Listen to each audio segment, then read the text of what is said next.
Kami bersyukur Tuhan, siang hari ini ada kesempatan buat kami datang mendekat kepada Tuhan. Di tengah riuh gemuruhnya hidup pada hari ini, di tengah beratnya beban pergumulan yang sedang kami hadapi, ada kesempatan buat kami untuk datang mendekat, duduk diam di hadapan Tuhan, menanti Tuhan berbicara, menanti Tuhan bersabda kepada kami. Kami percaya ada kekuatan yang Tuhan sediakan. Kami percaya ada peneguhan yang Tuhan janjikan bagi setiap orang yang datang mencari Engkau dan mencari kebenaran firman-Mu. Karena itu berfirmanlah kepada kami Tuhan pada siang hari ini, supaya firman Tuhan sungguh-sungguh meneguhkan kami, menguatkan kami, memampukan kami untuk terus berjalan di dalam kehidupan yang penuh dengan pergumulan ini. Bapa, terangi hati dan pikiran kami. Kami rindu diberkati oleh kebenaran firman Tuhan. Di dalam nama Tuhan kami Yesus Kristus, kami berdoa. Amin. Selamat siang saudara-saudara yang kekasih di dalam Tuhan Yesus Kristus. Siang hari ini saya mengajak kita bersama-sama untuk merenungkan satu bagian firman Tuhan yang terambil dari dalam surat Rasul Paulus kepada jemaat di Kolose. Mari kita bersama-sama membuka dan membaca Alkitab dari surat Kolose patsalnya yang pertama, ayatnya yang ketiga hingga ayatnya yang ke-14. Kolose patsalnya yang pertama, ayatnya yang ketiga hingga ayat yang ke-14. Akan saya bacakan bagian firman Tuhan ini untuk kita renungkan bersama-sama. Kami selalu mengucap syukur kepada Allah Bapa Tuhan kita Yesus Kristus, setiap kali kami berdoa untuk kamu. Karena kami telah mendengar tentang iman-Mu dalam Kristus Yesus, dan tentang kasih-Mu terhadap semua orang kudus. Oleh karena pengharapan yang disediakan bagi kamu di sorga.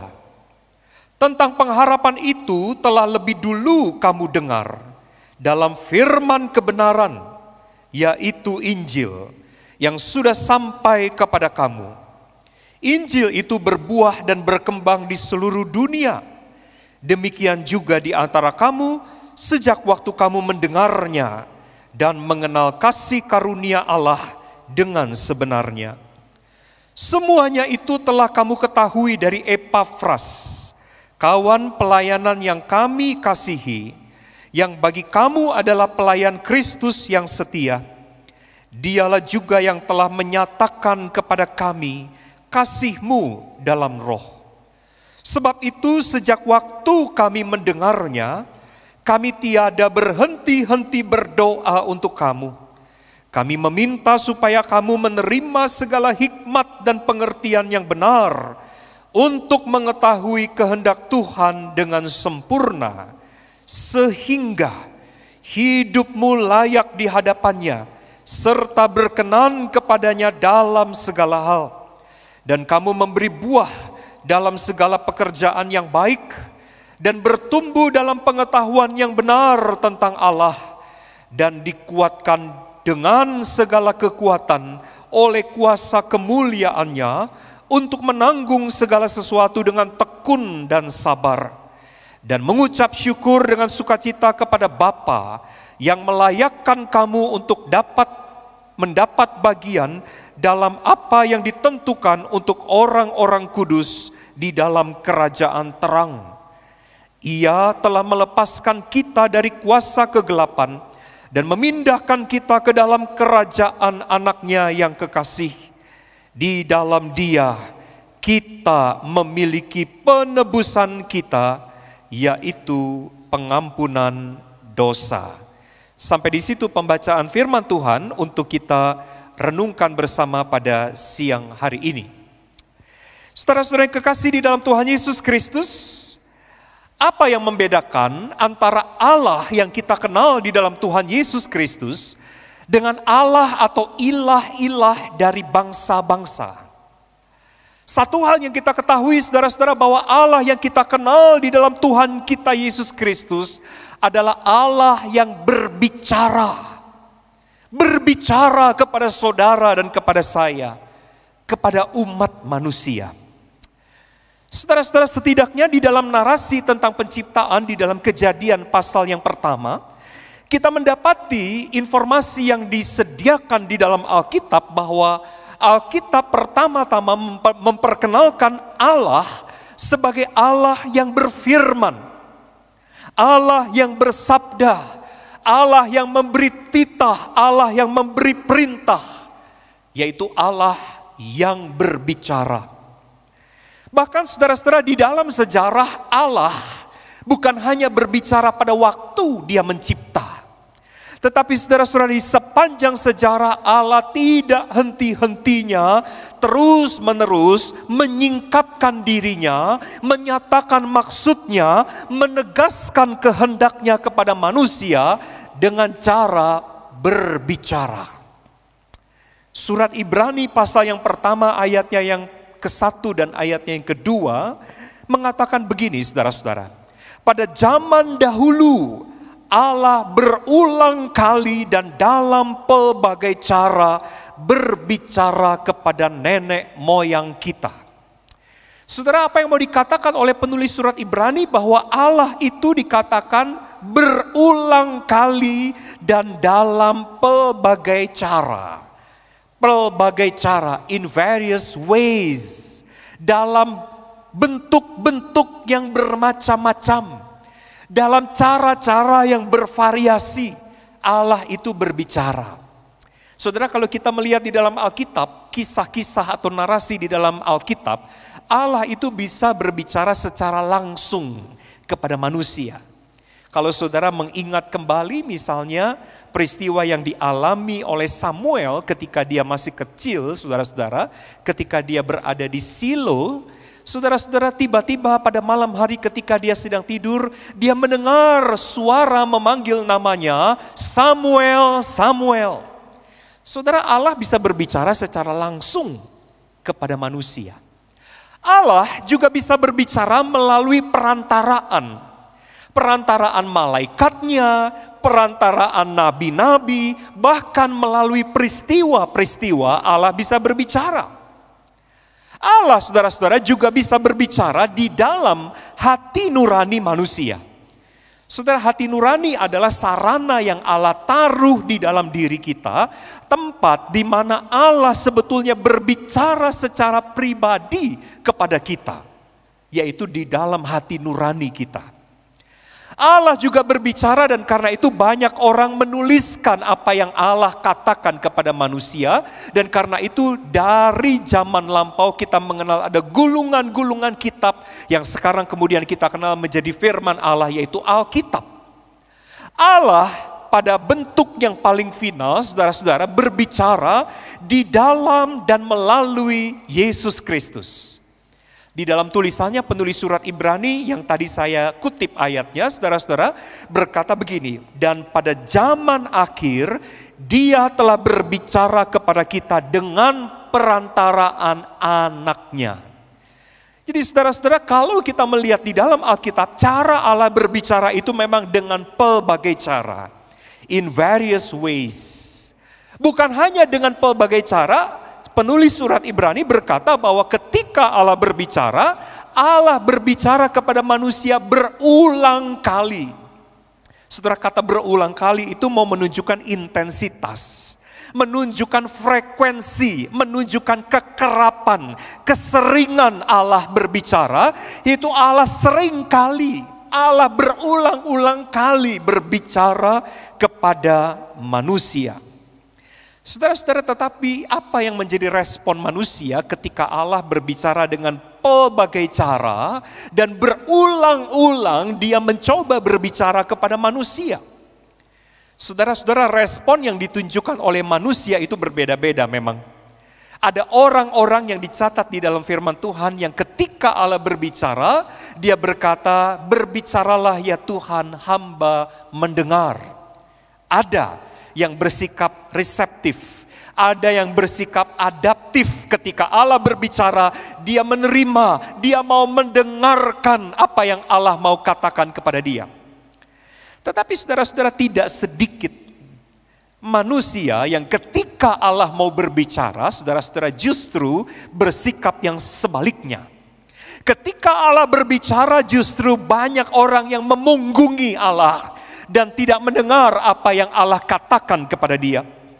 Ketika Allah sedang berbicara kepada dia, banyak orang justru pergi menjauhi Allah dan mengabaikan apa yang Allah mau katakan kepada dia. Setidaknya saudara-saudara, catatan di dalam kitab Nabi Yunus mencatat sikap demikian, saudara-saudara. Di dalam Yunus pasalnya yang pertama, ayat pertama hingga ayat yang ketiga dicatat demikian. Datanglah firman Tuhan kepada Yunus bin Amitai. Datanglah firman Tuhan kepada Yunus bin Amitai, spesifik sekali, datanglah firman Tuhan kepada Yunus. Lalu apa yang dicatat di dalam kitab itu tentang respon Yunus? Di dalam kitab itu dicatat, tetapi Yunus bersiap melarikan diri jauh dari hadapan Tuhan. Saudara-saudara, sikap ini yang sebetulnya mewakili juga sikap banyak orang ketika Allah mau berbicara kepada dia. Ketika Allah mau berkata-kata kepada dia, banyak kali orang sering mengabaikan, orang menganggap sepi, orang mengacuhkan Allah yang sedang berbicara dan mengacuhkan apa yang Allah mau katakan kepada dia dengan berbagai macam alasan. Ada orang-orang yang berkata, aduh maaf Tuhan, saya tidak sempat mendengar kata-katamu. Saya tidak punya waktu untuk mendengar perkataanmu karena saya terlalu sibuk. Ada orang yang berkata, oh Tuhan, saya tidak ingin mendengarkan perkataanmu karena ada yang lain yang ingin saya dengarkan, yang menurut saya jauh lebih menarik, jauh lebih penting untuk didengarkan daripada mendengarkan perkataanmu. Saudara-saudara, adalah seorang bernama Mel Fisher. Siapa dia? Dia adalah seorang pemburu harta karun.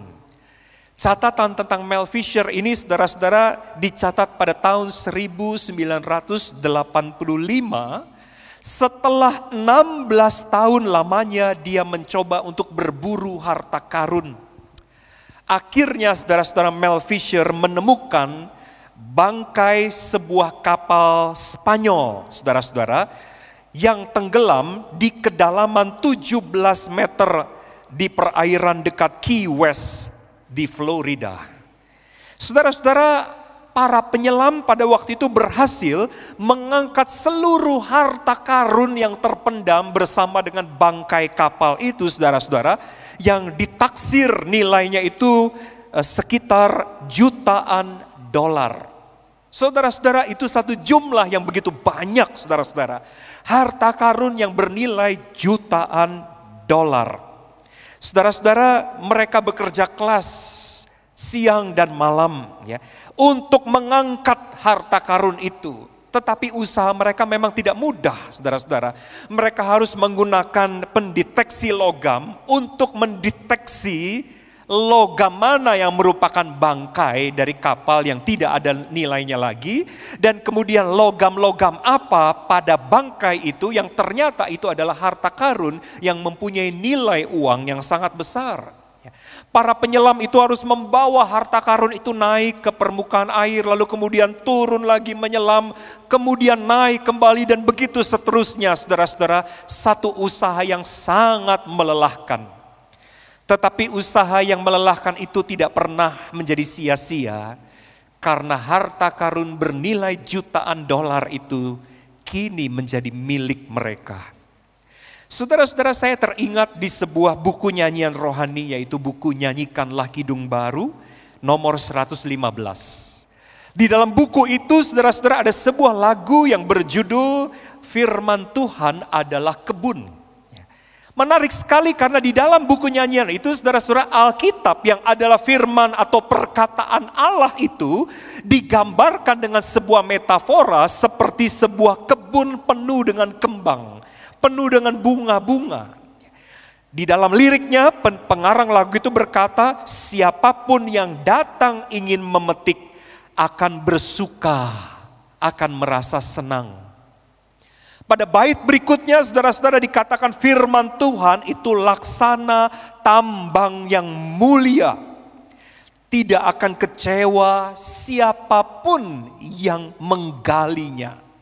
Saudara-saudara, di dalam firman Allah melalui lagu itu saudara-saudara digambarkan bahwa ada sejenis harta yang menurut saya jauh lebih berharga daripada emas, jauh lebih bernilai daripada perak, jauh lebih mahal daripada permata.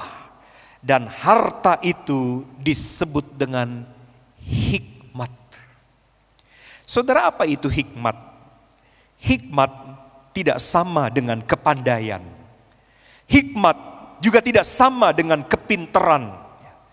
Orang saudara-saudara bisa pandai atau menjadi orang pinter, bisa punya level IQ yang tinggi, tetapi tidak menjamin bahwa dia mempunyai hikmat di dalam dirinya untuk menjalani hidup ini. Saudara-saudara, di dalam Alkitab setidaknya hikmat itu dijelaskan di dalam 3 dimensi. Yang pertama-tama saudara-saudara, hikmat itu digambarkan sebagai kemampuan untuk memahami dan mengatasi masalah yang datang dalam kehidupan. Saudara, hikmat itu adalah kemampuan untuk bisa melihat apa yang sedang terjadi, lalu kemudian melihat kemungkinan-kemungkinan apa yang akan bisa diambil sebagai langkah solusi, lalu kemudian bisa memutuskan apa yang akan dilakukan dengan tepat. Saudara, di dalam Alkitab kita teringat peristiwa yang dialami oleh Raja Salomo ketika satu waktu ada 2 orang ibu datang mengadukan. Mereka bertengkar satu dengan yang lain karena berebut anak. Yang satu mengatakan anak ini anak aku, anak dia yang sudah mati. Yang lain lagi mengatakan tidak, itu adalah anak aku, anak dia yang sudah mati. Saudara-saudara, Raja Salomo kemudian yang dikaruniakan Tuhan hikmat itu, dia bisa melihat kemungkinan-kemungkinan lalu kemudian dia mengambil satu keputusan yang tepat. Saudara, ini tidak ada hubungannya dengan kepintaran, tidak ada hubungannya dengan IQ yang tinggi. Tetapi hikmat itu adalah kemampuan untuk bisa mengambil keputusan dengan tepat di dalam masalah-masalah yang terjadi. Yang kedua, saudara-saudara, hikmat itu digambarkan sebagai pengertian untuk bertindak yang secara moral baik. Untuk mengambil tindakan yang secara moral benar. Untuk mengambil tindakan yang secara moral tepat. Saudara-saudara, hari ini kita berhadapan dengan fenomena-fenomena yang seringkali membingungkan. Apakah hal ini benar atau salah? Kadang-kadang yang benar terlihat salah, yang salah terlihat benar, saudara-saudara. Nah, hikmat di dalam Alkitab pada dimensi yang kedua itu digambarkan sebagai pengertian untuk bisa mengambil satu keputusan yang secara moral. Ya. Artinya saudara-saudara, hikmat itu adalah kemampuan untuk mengambil pilihan-pilihan yang benar, pilihan-pilihan yang baik, pilihan-pilihan yang tepat. Nah, yang ketiga, saudara-saudara, hikmat itu seringkali dihubungkan dengan memiliki perspektif ilahi atau memiliki pikiran atau cara pandang seperti Allah memandang. Wah, saudara-saudara, ini betul-betul tidak mungkin dipelajari di sekolah manapun, saudara-saudara. Ada orang-orang yang punya titel-titel yang begitu banyak. Artinya orang itu pandai, secara intelijensi tidak lagi diragukan. Tetapi apakah dia mampu melihat sesuatu dari sudut pandang seperti Allah melihat hal itu? Itu hal yang berbeda. Karena itu hikmat dipahami demikian. Saudara-saudara, di situ di dalam lagu yang tadi saya katakan, dikatakan ketika saudara mendengar firman Tuhan. Di dalam firman Tuhan, saudara-saudara, terkandung kekayaan yang nilainya jauh lebih besar daripada emas, daripada perak, daripada permata. Di dalam firman Tuhan ada hikmat. Hikmat itu disediakan buat mereka yang bukan saja mendengar, tetapi yang mau mendengarkan. Saudara, ada dua istilah di dalam bahasa Inggris yang harus kita bedakan. To hear and to listen. To hear artinya mendengar. To listen artinya mendengarkan. Banyak orang bisa mendengar firman, tetapi tidak semua yang mendengar akan mendengarkan. Mendengarkan artinya mendengar di dalam percaya dan penuh dengan ketaatan. Saudara, itulah yang dijanjikan kepada setiap orang yang mau mendengarkan firman Tuhan. Hikmat bagi mereka yang mau mendengar firman Tuhan dengan percaya dan dengan taat. Saudara, hari ini kita membaca sebuah surat yang ditulis oleh Rasul Paulus kepada jemaat di kota Kolose. Saudara-saudara, di dalam surat itu Paulus mengatakan dia mendengar sesuatu tentang jemaat Kolose, dan yang dia dengar ini adalah good news, satu kabar yang baik, satu kisah atau kabar yang betul-betul membahagiakan. Apa itu, saudara-saudara? Dikatakan begini, aku telah mendengar tentang imanmu kepada Kristus dan tentang kasihmu kepada orang-orang kudus. Wah, saudara-saudara, ini satu berita yang membahagiakan seorang hamba Tuhan yang bernama Paulus.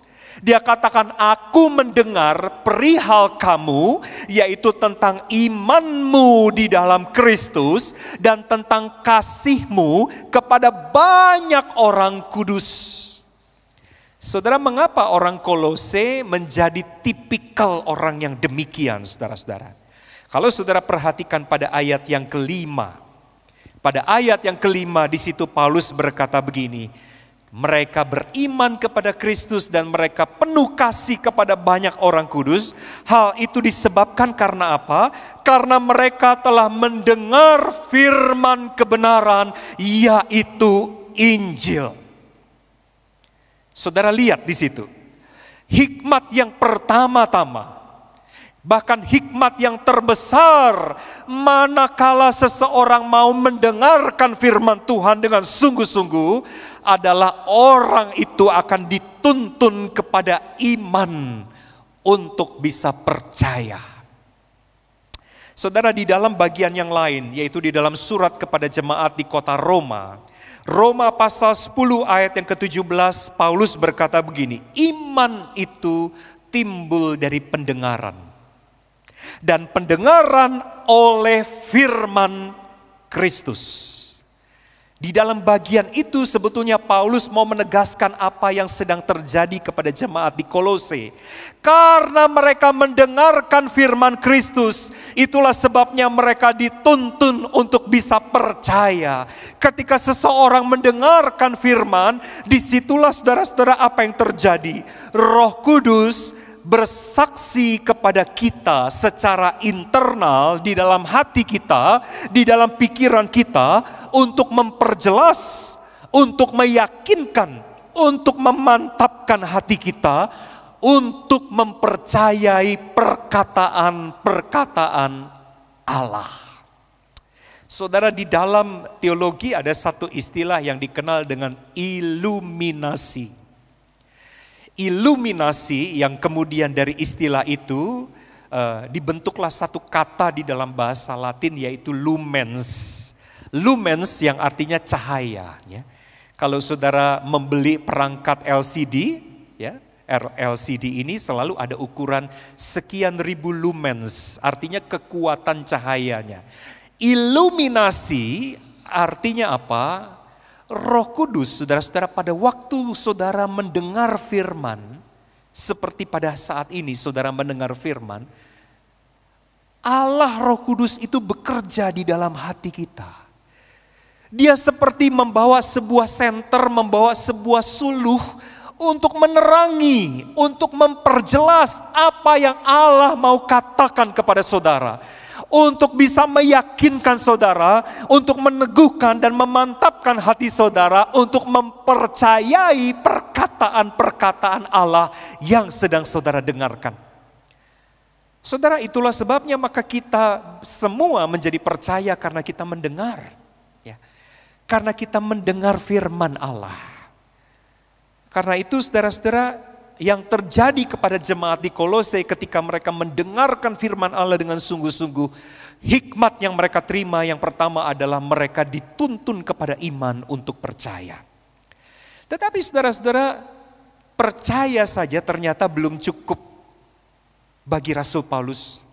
Setelah mendengar iman orang-orang Kolose itu, karena mereka mendengarkan firman Allah, kemudian Rasul Paulus berkata, aku tidak henti-hentinya berdoa untuk kamu. Apa yang menjadi doa Paulus? Paulus berkata, supaya kamu menerima segala hikmat dan pengertian yang benar untuk mengerti kehendak Tuhan dengan sempurna. Artinya setelah mereka mendengar firman dan kemudian menjadi orang percaya, lebih lagi ada sesuatu yang lebih yang Paulus doakan terjadi pada mereka. Yaitu apa? Supaya mereka menerima segala hikmat dan pengertian untuk bisa mengerti kehendak Tuhan dengan sempurna. Saudara, hikmat semacam ini yang didoakan dimiliki oleh jemaat Kolose, saudara-saudara, tidak diperoleh gara-gara membaca buku-buku ilmu pengetahuan atau membaca buku-buku sains. Hikmat semacam ini tidak diperoleh karena jemaat Kolose sekolah di sekolah yang tinggi. Tidak. Hikmat semacam ini tidak diterima karena jemaat Kolose belajar dari guru-guru yang pinter. Tidak. Sekali lagi saudara-saudara, seperti jemaat Kolose yang sudah mendengar firman itu dituntun kepada iman, maka Paulus katakan, aku berdoa supaya kamu yang sudah dituntun kepada iman gara-gara kamu mendengar firman, kamu pun akan beroleh hikmat dan pengertian karena kamu mendengarkan firman. Saudara, buat kita orang-orang yang sudah percaya, ya, mendengarkan firman itu saudara-saudara ternyata memberikan kepada kita hikmat tersendiri untuk kita bisa mengerti apa yang menjadi kehendak Tuhan dengan sempurna. Apa yang menjadi kehendak Tuhan itu saudara-saudara? Setidaknya 4 hal di dalam ayat ke-10 dan ayat ke-11 kita akan melihat bersama-sama. Yang pertama pada ayat ke-10 dikatakan ketika saudara mau mendengarkan firman, maka saudara dan saya akan dimampukan untuk mempersembahkan hidup yang layak dan berkenan kepada Tuhan. Coba kita baca ayat ke-10. Di situ dipakai kata sambung sehingga hidupmu layak di hadapannya serta berkenan kepadanya. Saudara-saudara, kita tahu bahwa setiap hari, bukan hanya setiap hari tetapi setiap saat, kita bergumul dengan dosa yang bekerja di dalam dan melalui kedagingan kita. Tidak peduli sebesar apapun komitmen seseorang kepada Allah, iblis itu saudara-saudara selalu berusaha untuk mencari celah dan mencari cara untuk membuat saudara dan saya mengikuti godaannya dengan memuaskan hawa nafsu kedagingan kita. Tuhan Yesus berkata kepada murid-muridnya yang tertidur ketika dia mengajak Petrus, Yohanes dan Yakobus untuk berdoa di Taman Getsemani. Lalu Tuhan Yesus berkata begini di dalam Matius 26 ayat 41. Memang roh penurut tetapi daging lemah. Memang saudara mau hidup layak di hadapan Tuhan. Memang betul saudara mau menyenangkan, pleasing God. berkenan, pleasing, menyenangkan hati Tuhan. Tetapi seringkali saudara-saudara, daging kita ini yang lemah membuat kita tidak sanggup untuk mempersembahkan hidup yang layak di hadapan Tuhan. Karena itu banyak kali anak-anak Tuhan gagal mempersembahkan hidup layak di hadapan Allah. Gagal untuk menyenangkan, gagal untuk pleasing God di dalam hidupnya. Berulang-ulang kali kita menemukan diri kita sebetulnya tidak layak. Berulang-ulang kali kita mendapati hidup kita justru bukannya menyenangkan hati Tuhan, tetapi justru mendukakan hati Tuhan yang sudah mati buat kita, bukan? Lalu dari mana kekuatannya yang memampukan kita untuk hidup berkenan, hidup layak di hadapan Tuhan? Saudara-saudara, kekuatan itu tidak mungkin datang dari diri kita sendiri yang dikuasai oleh kedagingan yang penuh dosa ini. Paulus katakan begini, sehingga itu seperti satu akibat. Akibat itu bisa terjadi karena apa? Ketika engkau membuka hatimu, membuka pikiranmu, membuka telingamu untuk mendengarkan firman Allah. Firman Allah itu yang kaya itu akan memberi kepada engkau hikmat. Sehingga engkau bisa mempersembahkan hidup yang layak, hidup yang menyenangkan Tuhan di dalam hidupmu. Saudara, kekuatan itu kita miliki manakala saudara dan saya melekat kepada sumber kekuatan kita yang sejati, yaitu Allah sendiri. Yaitu ketika kita membiarkan firman-Nya tinggal di dalam hati kita dan di dalam pikiran kita. Di dalam perumpamaan atau di dalam perikop tentang pokok anggur, saudara-saudara, Tuhan Yesus berkata, sebab di luar aku, jauh daripadaku, kamu tidak dapat berbuat apa-apa. Saudara, mari kita cek kejatuhan dan kegagalan kita untuk mempersembahkan hidup yang layak, hidup yang menyenangkan hati Tuhan. Bukankah itu terjadi ketika kita tidak berada di dalam radar jangkauan suara Allah, bukan? Bukankah kegagalan kita dan kejatuhan kita ke dalam dosa itu disebabkan karena hidup kita itu tidak bersedia mendengarkan perkataan-perkataan Tuhan. Yang terjadi di Eden demikian. Yang terjadi pada saudara dan saya juga demikian. Tetapi siapa yang mau mendengarkan firman? Paulus berkata, kalau dia mendengarkan firman, dia akan punya hikmat yang memampukan dia untuk mempersembahkan hidup yang menyenangkan hati Tuhan. Yang kedua, hikmat yang berasal dari mendengarkan firman itu akan memampukan jemaat Kolose dan memampukan saudara dan saya untuk memberi buah dalam segala pekerjaan yang baik. Ayat ke-10 dikatakan, di situ dikatakan, dan kamu memberi buah dalam segala pekerjaan yang baik. Saudara, hidup kita bukan hanya tentang menikmati. Saya tidak katakan hidup tidak boleh menikmati, boleh. Tetapi hidup tidak saja tentang menikmati. Sesungguhnya yang lebih penting di dalam hidup adalah menghasilkan. Saudara-saudara, kalau Tuhan memberi kepada saudara kesempatan untuk hidup, ya, ada di antara kita yang sudah berumur mungkin kisarannya 30-an, 40-an, 50-an, 60-an atau lebih di atas 60 tahun, sekian puluh tahun lamanya saudara hidup. Maka renungkan kalimat tanya yang ingin saya suguhkan kepada saudara ini. Berapa banyak yang sudah saudara hasilkan selama sekian puluh tahun itu? Berapa banyak yang saudara sudah hasilkan selama sekian puluh tahun itu? Saudara, seorang penulis buku lawas ya, yang bernama Bob Sjogren, bukunya itu dulu sempat trending, saudara-saudara. yang berjudul Cat and Dog Theology, ya, teologi kucing dan anjing, kira-kira begitu saudara-saudara. Di dalam bukunya dia mengatakan demikian saudara-saudara, bukan berapa banyak orang yang melayanimu yang menjadi penting. Tetapi yang jauh lebih penting adalah berapa banyak orang yang kau layani. Bukan berapa banyak orang yang melayanimu, tetapi yang jauh lebih penting adalah berapa banyak orang di dalam hidupmu yang sudah engkau layani.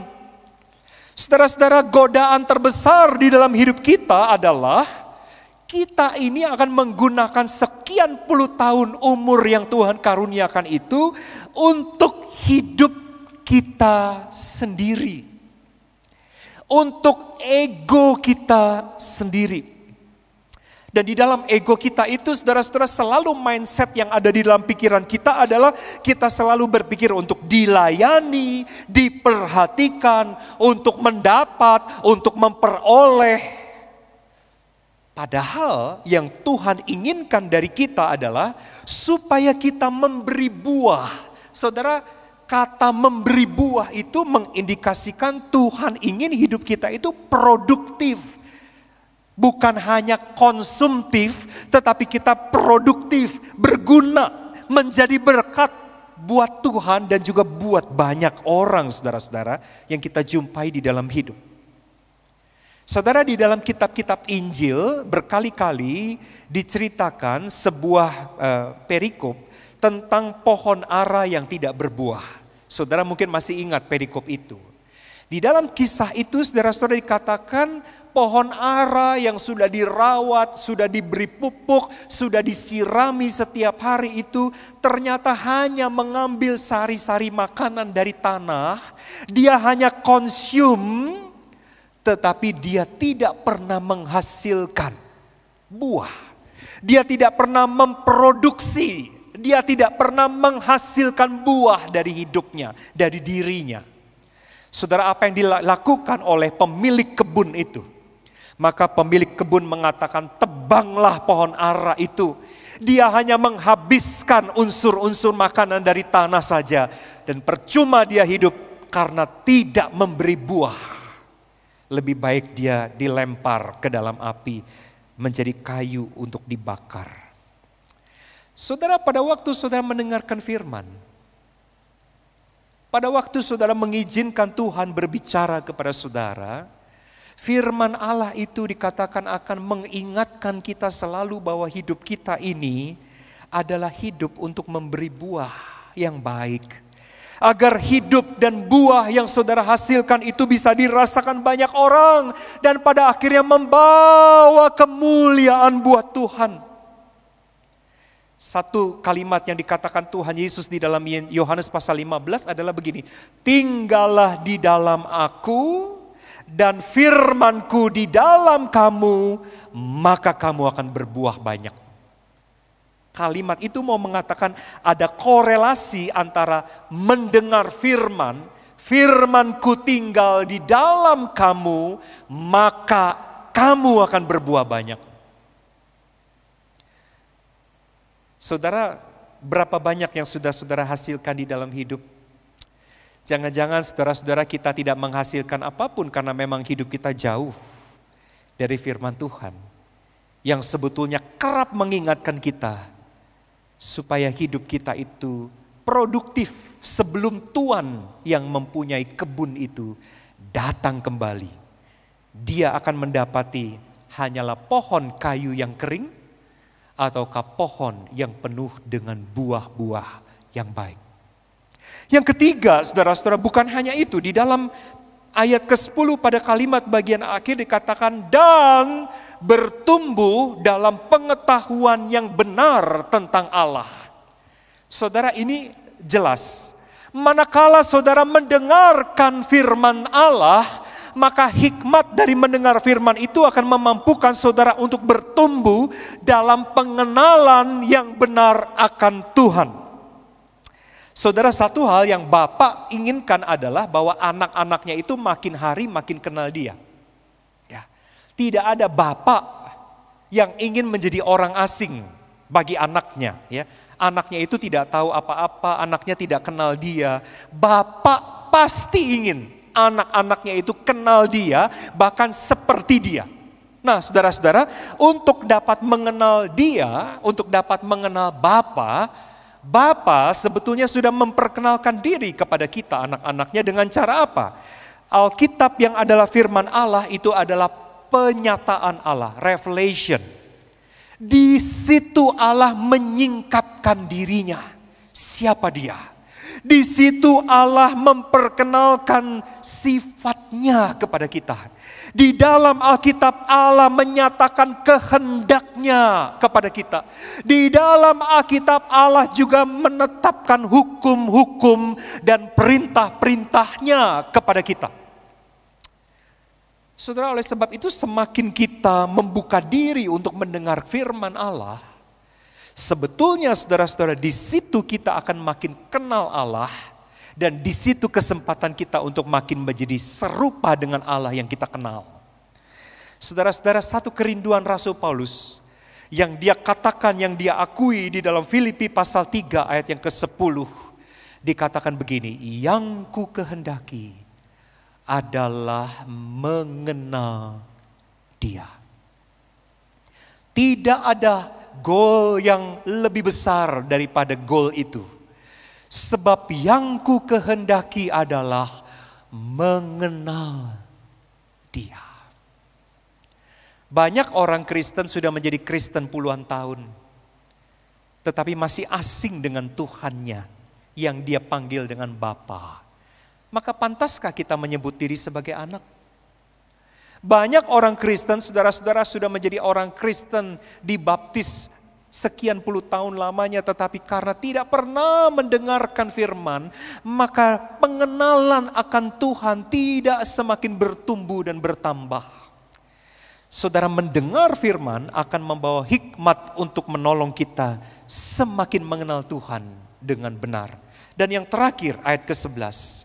Kalau saudara baca di situ dikatakan oleh Paulus, dan dikuatkan dengan segala kekuatan oleh kuasa kemuliaannya untuk menanggung segala sesuatu dengan tekun dan dengan sabar.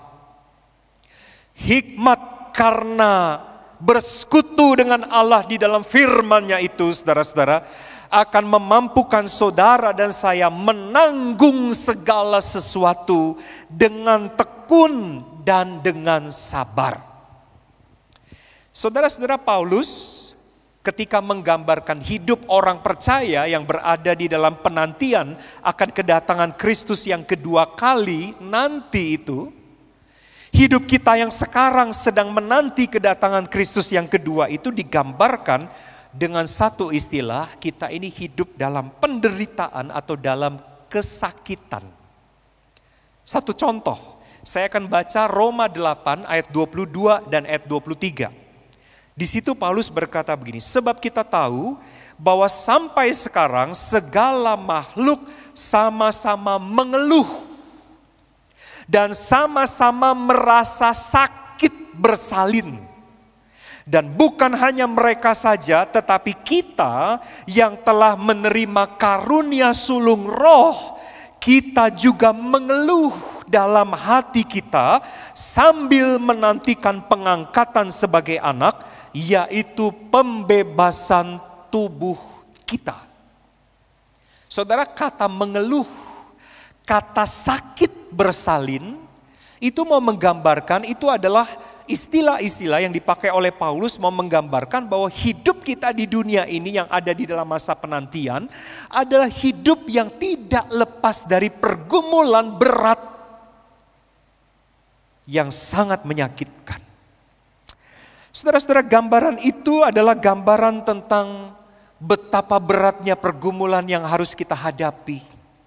Dan ada banyak orang ketika berhadapan dengan pergumulan berat itu, saudara-saudara, ternyata tidak kuat dan kemudian akhirnya menyerah di tengah-tengah perjalanan. Bukankah saudara-saudara pada hari ini ketika kita semua hidup di dalam masa pandemi ini, menurut saya beratnya bukan hanya berhadapan dengan kenyataan pandemi, dengan kenyataan virus yang sudah tersebar di mana-mana di setiap tempat.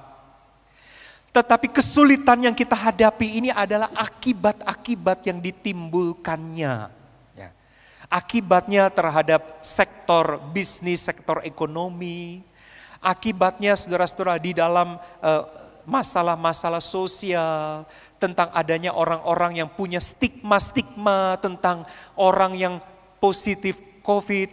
Ataupun para tenaga medis yang merawat orang-orang COVID. Saudara, persoalan-persoalan yang ditimbulkan ini menjadi beban-beban yang sangat berat. Ada orang-orang yang tidak kuat.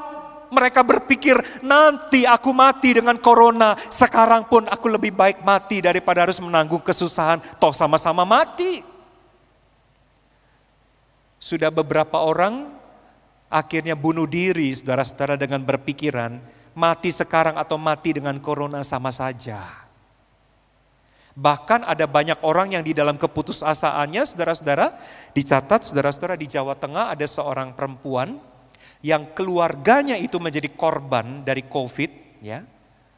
Dan kemudian dia berkata begini, kalau keluarga saya sudah menjadi korban COVID, mungkin ada yang meninggal, saya kurang jelas beritanya. Tetapi kemudian dia berniat untuk, kalau gitu saya akan kasih sebar virus ini kepada orang-orang lain. Dia sendiri positif. Dan dia dengan sengaja tidak pakai masker. Dia dengan sengaja mau menyebarkan virus itu. Supaya bukan hanya dia dan keluarganya yang menjadi korban keganasan virus ini. Tetapi semua orang mengalami seperti yang aku alami. Saudara lihat, dalam keputusasaan, di dalam depresi yang sangat besar, orang tidak kuat lagi harus menanggung beban yang begitu berat. Dari mana kekuatan kita untuk menanggung, kata Paulus, menanggung segala sesuatu dengan tekun dan sabar. Saudara, kekuatan itu datangnya dari Tuhan. Dari firman-Nya yang ketika saudara baca akan menghibur, akan menguatkan, akan meneguhkan, akan memberi lagi asa, memberi lagi pengharapan bagi kita yang berpikir segala sesuatunya sudah menjadi gelap. Saudara, semua hikmat ini akan kita nikmati. Asal kita mau membuka hidup kita, hati kita, pikiran kita terbuka untuk mendengarkan firman Tuhan. Saudara, apa yang saudara akan lakukan ketika firman Allah datang kepada saudara? Apakah saudara akan melakukan seperti Yunus, lalu Yunus pergi menjauh dari Tuhan? Atau saudara akan berkata, berbicaralah ya Tuhan, hamba-Mu ini mendengarkan. Amin. Mari kita berdoa.